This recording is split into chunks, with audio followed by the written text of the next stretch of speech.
Mr. McIntosh says, You don't have to make duct tape cloth.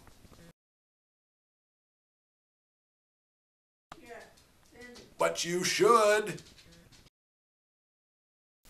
Hi, today we're going to learn how to make duct tape cloth. You see here I have some gray duct tape. I also have some blue duct tape and something to cut it with, in this case a box cutter or utility knife. You could also use a pair of scissors if you wanted to.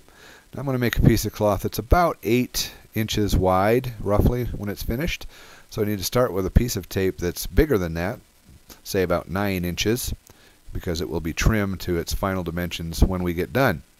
Now, it's kind of convenient to work on a cutting board like I am here today because it has a grid on it that can help you measure. Plus, duct tape doesn't stick to it very well, so that's very convenient also. So here I'm cutting my first piece, my starter piece, about 9 inches long.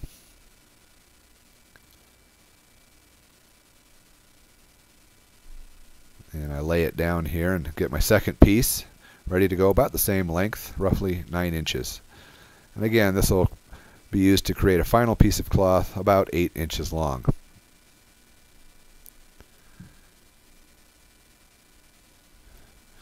The edges don't have to be super neatly trimmed, but if they're not frayed, it's just a little bit easier to work with. So I begin by putting one piece down on the cutting board with the sticky side up. Then I take the second piece and I put it sticky side down, overlapping the first piece about halfway. So half of the sticky side is covered, and this retains the other half of the sticky side of that bottom piece up. So now I have half of a sticky side on both sides of the tape. Then I take one of the sticky sides and I fold it over to get rid of it and sort of make the bottom sealed off section of what will eventually turn out to be this piece of cloth. So one side there's no sticky surface, and on one side has half of a sticky surface. Now I get my next piece of tape ready. In this case I'm using blue to make a two-tone tape.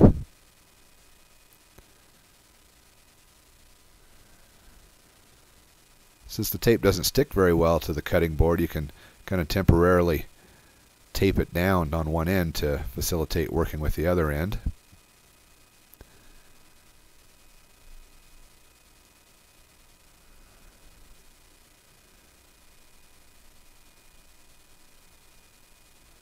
It's convenient to work with the sticky side facing towards you. So here I have a sticky side up facing towards you, and again I put sticky side down and overlap that, covering the sticky side with my new piece of tape. You want to try to match those pieces up as well as you can so that you don't have a gap there. There it is. Then I flip it over again, try to smooth out the tape to get rid of air bubbles. Now if you really take your time and are careful with this, you can get it so there's no air bubbles at all. If you wanted to, you could cut all your pieces of tape out first and have them ready to go. I'm just cutting them one at a time here.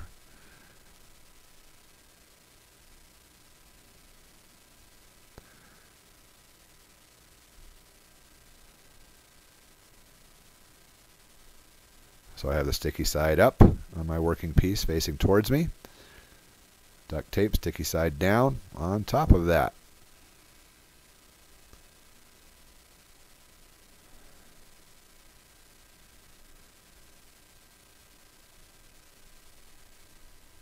And you just sort of proceed in this fashion, constantly flipping your growing piece of cloth over and over again with the sticky side up facing towards you, and laying a new piece of tape down on top of it.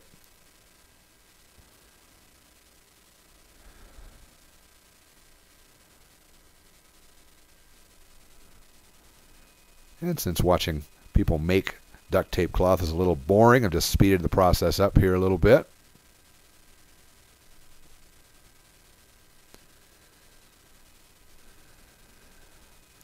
Smoothing it out as you go.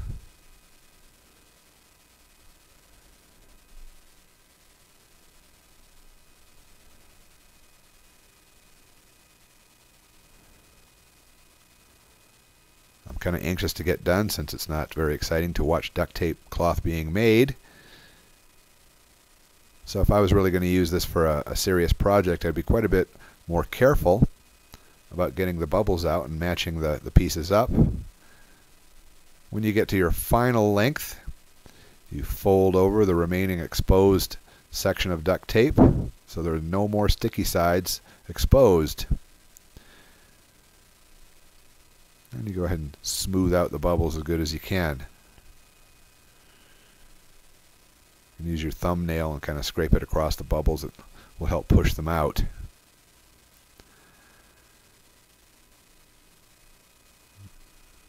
And there's a piece, maybe about 7 inches wide, ready for trimming.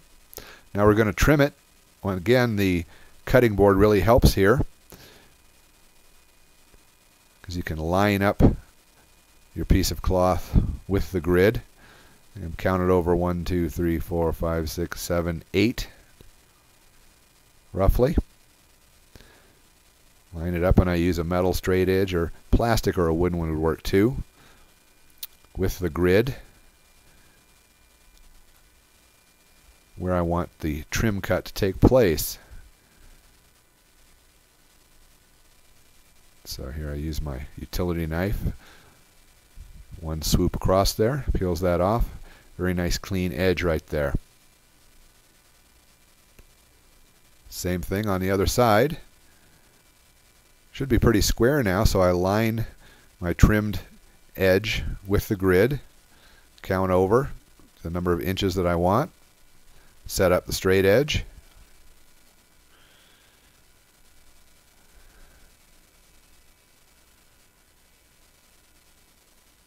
and carefully make the trim cut. Cutting boards are self-healing. You don't have to worry about damaging them. They'll last a long time.